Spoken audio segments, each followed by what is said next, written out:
Pag hindi ka marunong lumunok, wala kang kwentang mabuhay pa. Mamatay ka na. Ganda, alam mo na ang gagawin natin ngayon, ha? Ano? Rufa May Quinto, ikaw na. Ako na nga. Hindi nga. Ay, diba? Yung sinabi ko sa'yo kanina. Ako na nga ang ano. Ano ba? Rufa May Quinto, ikaw na. Ba't ako? Ikaw na, eh, di ba? Sasagot ka sa akin. Ay, oo nga pala. Ay, gabi na. Madaling araw na to. Yes, Tito Dali, Boy. ulitin natin. Rufa May Quinto, ikaw na. Tito Boy, ikaw na! Yes! Napaluhod ka na ba? Siyempre naman, sabi ko,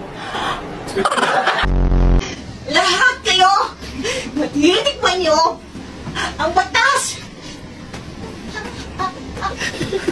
ng api! Kung magiging Bini ka raw, ano pangalan mo? Bini ano ka? Bini.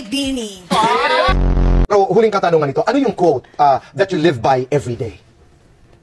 YOLO. Wow, YOLO, which means? Be happy because you only live. Ano ba ibig sabihin YOLO?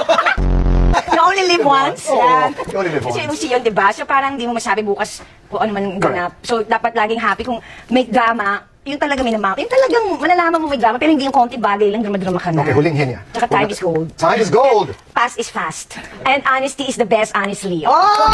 Sabi ko, I regular myself and I pack up myself. Ayaw naman ba ika-shade ng damit? Oo nga, hindi sa'yo, bakit ka ba, at saka ano ba yan? Olive, tapos parang avocado green. Olive oil. Avocado green yung Sana sa'yo. oil. Sana, ano bang shade ng green na suot mo, Rufa May? Olive. Pistachio.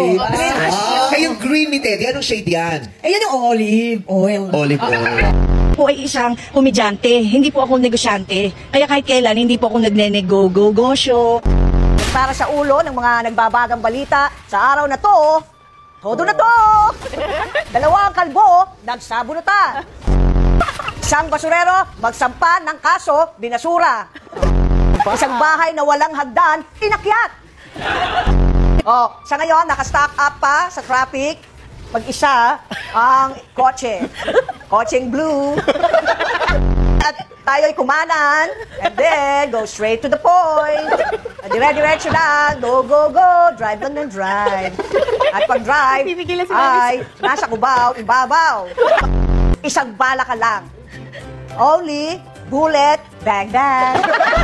Walang matigas na tinapay sa mainit na kape. No hard feelings when there's coffee.